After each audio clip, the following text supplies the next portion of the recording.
सदगुरु की सची नवाजी। गुरु प्यारी सात संगत जी, बड़े ही प्रेम और सत्कार से बोलिए धन्यकार जी। प्यारी सात संगत जी, आज का टॉपिक है जिम्मेदारी।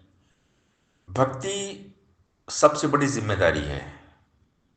हमारे घर, परिवार, समाज, देश, विश्व के प्रति ईमानदारी से निष्ठापूर्वक अपने कर्तव्यों का पालन करना। भक्त होते हैं, सबसे जिम्मेदार होते हैं, क्योंकि इनके पास ज्ञान होता है।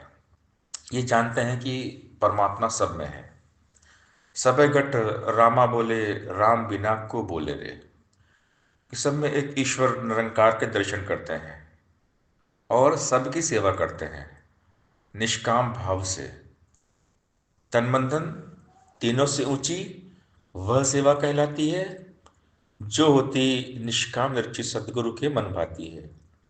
देश काल और समय के मुताबिक सदगुरु चलाते हैं।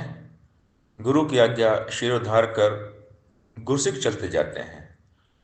मानव जग में गुरसिक पाता, दरगह में भी हो परवान। कहे अवतार कि हर पल उसका रखवाला हो या भगवान। सतगुरु के हुक्म में चलते हैं। देश और काल के मुताबिक सतगुरु जैसा आदेश देते हैं, उपदेश देते हैं, वैसा ही गुरसिक करते हुए चले जाते हैं। और भक्तों की सबसे बड़ी खासियत होती है कि वो सतवचनी होते हैं, हनुमान जी की तरह। सतवचन, जब भी कोई आदेश आता है सदगुरु जी का तो बोलते सतवचन जी। तो ये जो सतवचन की भावना है, यानी एक डिसिप्लिन, एक अनुशासन। तो जो भक्त होते हैं ना, वो अनुशासित होते हैं, डिसिप्लिन में रहते हैं और मर्यादा में रहकर ही भक्ति होती है। और सतगुरु को वही पसंद होते हैं जो डिसिप्लिन में रहते हैं, जो मर्यादा में रहते हैं, अनुशासन में रहते हैं। और भक्त जो होते हैं तो वो हमेशा अनुशासन में रहते हैं, सदगुरु के हुक्म में रहते हैं, अपना दिमाग नहीं चलाते। सदगुरु ने जैसा बोला, same to same, as it is, वैसा ही मान लेते हैं। किंतु परंतु तर्क वितर्क सेवक भक्त कभी नहीं करते। जो आदेश आया सर आंखों पे। तो भक्त बहुत महान होते हैं। सदगुरु की सेवा ही एक सेवक का जीवन है। सेवा ही जीवन है। सेवक है जो मालिक का हर आज्ञा पूरी करता है। सेवक है जो मालिक का खलकत की सेवा करता है। सेवक है जो मालिक का वह नेकी से भरपूर रहे। सेवक है जो मालिक का वह कुल बदियों से दूर रहे। सेवक है जो मालिक का यह मालिक उसके संग रहे। सेवक है जो मालिक का वह रंगा इसके रंग रहे। सेवक है जो मालिक का वह नाम मालिक का जपता है। सेवक है जो मालिक का यह उसकी इज्जत रखता है। सेवक है जो मालिक का ना चिल्लाए फरियाद करे, अवतार कहे कि उस सेवक को तो मालिक भी खुद याद करे। तो एक कर्मयोगी, कर्मठ होते हैं सेवक। और जो सेवक आदेश में रहते हैं, गुरु की बात को मान लेते हैं, तो ये निरंकार गुरु हर पल उनका रखवाला बन जाता है। निरंकार गुरु निस्सेवा का पर्दा आप ही ढकता है। संकट कष्ट मुसीबत में यह हाथ शीश पर रखता है। मान बढ़ाई देने वाला दास को इज्जत देता है। अपने नाम के सुमरण की यह दास को हिम्मत देता है। मालिक सेवक की हरदम मान बढ़ाई रखता है। मालिक अपने सेवक पर ही पल पल रहमत करता है। इस मालिक के सेवक का ही रुतबा सबसे आला है। इस मालिक का सेवक होता कुल दुनिया से बाला है। जिस सेवक को मालिक बख्शे महिमा उसकी अपरंपार, कहे अवतार आज्ञा से उसकी तर सकता है कुल संसार। तो बात है कृपा की। तो कृपा तभी होती है जब हम इसके भाने में रहते हैं। रब की रजा में जिनका पूरा ईमान है उन्हीं के लिए जिंदगी आसान है। रब की रजा में जो जीना आ जाए, चेहरे पे खुशी, लब पे मुस्कान छा जाए। जो गुरु निरंकार की रजा में रहते हैं तो सदगुरु का हाथ सेवक के सर पे हमेशा रहता है। जिनके ऊपर हाथ रखे जो चाहे करवा सकता, एक छोटी सी चींटी से हाथी को मरवा सकता। हाथ गुरु का जिसके सर पे, वह दुनिया से डरता नहीं। इसके सेवक और सेवक कभी मौत से मरता नहीं। जब तक भी आप न चाहे मारे जग की हिम्मत ना, जी न मरना हाँ किसी के और किसी की ताकत ना। विमुख मूर्ख सोच में डूबा, सोच ने इसको मार लिया। अवतार गुरु वह मरे न जन्मे जिस नाम से तार लिया। जिसके दिल दिमाग के जहन में निरंकार है, रोम रोम में निरंकार है, जिनका माइंड सेट निरंकार है। तो वो जो भक्त होते हैं, सेवक होते हैं, अपनी हर रिस्पॉन्सिबिलिटी को, जिम्मेदारी को निभाते हैं। क्योंकि चाहे कहीं भी भक्त रहें, वो अपने कर्तव्यों को समझते हैं कि क्या करना है। सदगुरु ने हमें ड्यूटी दी है, और अपने कर्तव्यों से दूर भागना भक्ति नहीं है। भक्ति है सब में भगवान को देखना, सबकी सेवा निष्काम भाव से करना। भक्ति मनुष्य को बनाती है कर्मठ। भक्ति ही तो कर्मयोग है। और एक भक्त संसार में सबसे जिम्मेदार व्यक्ति होता है। भक्त ही संसार को सुंदर रूप प्रदान करते हैं। तो भक्तों के अंदर एक जो कला होती है कि वो हर वक्त हर हाल में निरंकार का सहारा लेते हैं, अपने आप को बैलेंस रखते हैं, निरंकार के साथ खुद को जोड़कर अपने आप को संतुलित रखते हैं। दाएं बायां होते नहीं है, भटकते नहीं है। दुनिया का असर भक्त ग्रहण नहीं करते।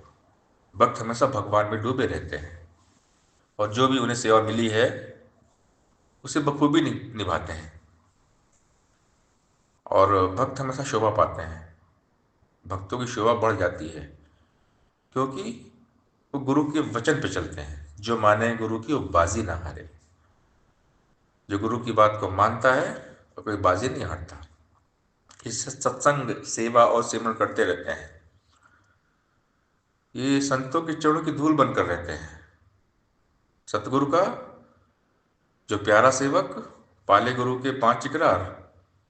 सतगुरु का जो प्यारा सेवक रहे निमाना सेवादार। सतगुरु का जो प्यारा सेवक भक्तों का करता सत्कार। सतगुरु का जो प्यारा सेवक गुरु संगत से करता प्यार। सतगुरु का जो प्यारा सेवक संतों का यश गाता है। कहे अवतार गुरु अंतर्यामी देख उसे हर्षाता है। सदगुरु बहुत खुश होते हैं जब आपस में प्यार करते हैं, एक दूसरे का आदर करते हैं, सत्कार करते हैं ना, सबको माफ कर देते हैं। क्योंकि सदगुरु ने हमें माफ किया है। हम जब सदगुरु जी के दरबार में आए तो सदगुरु जी ने हमारे गुनाह नहीं देखे, हमारे पाप नहीं देखे, हमें तुरंत माफ कर दिया। सदगुरु सबको माफ करते हैं। जो आवे तिस कंठ लगावे साईं भलीकार। जो भी सदगुरु के दरबार में आता है, सदगुरु उनको ब्रह्म ज्ञान देकर भक्त बना देते हैं। सतगुरु के चरणों से पावन तीर्थ और स्नान नहीं। बिना गुरु के पशु मानो बन सकता इंसान नहीं। गुरु चरणों की धूली लेके मलमल के स्नान करो। तन मन धन संतों पे अपना खुशी खुशी कुर्बान करो। संत की सेवा वही कर सकता जिससे आप कराया। अवतार हरिगुण वही का जिससे आप गवाया। सदगुरु के चरणों में सारे तीर्थ धाम होते हैं। सदगुरु के चरणों में ज्ञान की गंगा बहती है।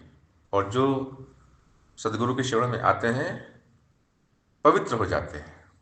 पापी से पापी भी पावन हो जाते हैं। आज हम देखते हैं हमारे हिंदुस्तान में एक महाकुंभ चल रहा है। तो संसार में लोग आस्था श्रद्धा लेके जा रहे हैं गंगा जी में डुबकी लगाने के लिए।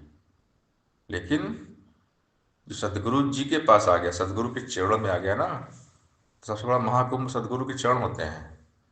सदगुरु के चरण छूने के बाद सारे तीर्थ धाम हो जाते हैं। सदगुरु के चरण में ही सारे तीर्थ हैं। काशी, काबा, मक्का, मदीना सब सदगुरु के चरणों में है। बस आने की देरी है और पल भर में सारे गुनाह माफ कर देते हैं। हाँ, ये हम कितने हमने पिछले जन्म में या इस जन्म में कितने बुरे बुरे हमने काम किए, हमने क्या किया, सदगुरु देखते ही नहीं है। सदगुरु का काम एक ही है, जो सदगुरु के चरणों में इस ज्ञान की गंगा में डुबकी लगाया वो पवित्र हो गया। तुरंत देर नहीं लगती, बस आने की देरी है सदगुरु जी के चरणों में। सदगुरु हमें निर्मल, पावन, पवित्र करते हैं ब्रह्म ज्ञान देकर, परमपिता परमात्मा के साथ जोड़ के हमारे मन को बनाते हैं मंदिर। और फिर जब ये मन मंदिर बन जाता है, जब ये मन भक्त बन जाता है, सेवक सेवादार बन जाता है, तो ये अपनी जिम्मेदारी को समझता है, अपनी रिस्पॉन्सिबिलिटी को समझता है कि अब मुझे क्या करना है। सदगुरु जी ने रास्ता बता दिया। सदगुरु मार्गदर्शक होते हैं, सदगुरु गाइड होते हैं, सदगुरु हमें रास्ता दिखाते हैं, अब इस रास्ते पर चलना है। जब तक ज्ञान नहीं होता है तब तक हमें इस बात का एहसास नहीं होता कि करना क्या है। हम एक बेलगाम बेकाबू घोड़े की तरह होते हैं, कभी इधर कभी उधर। लेकिन सदगुरु हमें ब्रह्म ज्ञान देकर हमारे अंदर लगाम लगाते हैं, सही दिशा देते हैं। ये है नेकी की दिशा, ये है परोपकार परमार्थ की दिशा। अब इस रास्ते पर चलो, निरंकार को बेस बनाना है, निरंकार का लो आधार जीवन गुरुमत अनुसार। नेकियों से इस दुनिया में जो बंदा भरपूर है, मालिक की दरगाह में होता वो बंदा मंजूर है। काम किसी के आ न सका जो, वो बंदा किस काम का। बंदे वाली बात नहीं है, बंदा है बस नाम का। उसको बंदा क्या कहे, खुद गर्जी में है जीता जो, अपनाए ना प्यार का अमृत, विष नफरत का पीता जो। ताकत भी है, दौलत भी है, रुतबा है और शोहरत है, मानवता बंदे में नहीं तो इन सब की क्या कीमत है। जो बंदा निष्काम भाव से काम किसी के आता है, कह हरदेव इस जहां में वो बंदा यश पाता है। तो नेकी का मार्ग सदगुरु हमें दिखा देते हैं कि अब अच्छे रास्ते पर चलो, क्योंकि संत बना दिया गया सदगुरु जी ने हमें। और संत क्या करते हैं, परमार्थ करते हैं, परोपकार करते हैं, सेवा करते हैं, सत्संग करते हैं, सिमरन करते हैं, सबका भला करते हुए चले जाते हैं। तरवर सरोवर संत जन, चौथा बरसे में परमार्थ कारण चारों धारे दें। संत बड़े परमार्थी, शीतल जिनके अंग, औरन को शीतल करे देखे अपना रंग। तो संत खुद तो भक्ति के रंग में रंगे रहते हैं, भगवान के रंग में, और सबको रंगते हुए चले जाते हैं। संतों के आशीर्वाद से ही धरती बची हुई है। ये संतों के कर्म है, संतों का पुण्य है। और सदगुरु संत के रूप में, संत का रूप धारण करके सारे संसार का कल्याण कर रहे हैं। सदगुरु कोई शरीर नहीं है, सदगुरु तो आप निरंकार हैं। और सदगुरु अपने हर संतों के घट में बैठे हुए हैं। अगर संत के दर्शन हो जाएं तो समझना सदगुरु के दर्शन हो गए, प्रभु के दर्शन हो गए। संतों में ही प्रभु होते हैं, भक्तों के अंदर ही भगवान समाये होते हैं। तो भक्त जो होते हैं सबसे जिम्मेदार होते हैं। भक्ति एक जिम्मेदारी है। हमारे घर परिवार, समाज, देश, विश्व के प्रति ईमानदारी से निष्ठापूर्वक अपने कर्तव्यों का पालन करते हुए चले जाना है। हमें जिम्मेदारी दी है सदगुरु ने ब्रह्म ज्ञान देकर, मतलब हमें रिस्पॉन्सिबिलिटी दी गई है। हमें संत बना दिया, भक्त बना दिया, महात्मा बना दिया, महापुरुष बना दिया। और जो महापुरुष ग्रेट मैन होते हैं वो सारे संसार का भला करते हैं।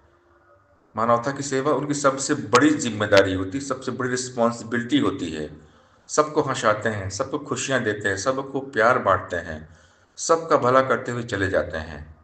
क्योंकि संत धरती के लिए वरदान बन के आते हैं। बाबा हरदेव सिंह महाराज जी हमेशा कहते थे कि संत धरती के लिए वरदान होते हैं। तो हम इस धरती के लिए वरदान बन जाएं और अपनी जिम्मेदारी को समझें, अपनी रिस्पॉन्सिबिलिटी को समझें और उसको निभाते हुए चले जाएं।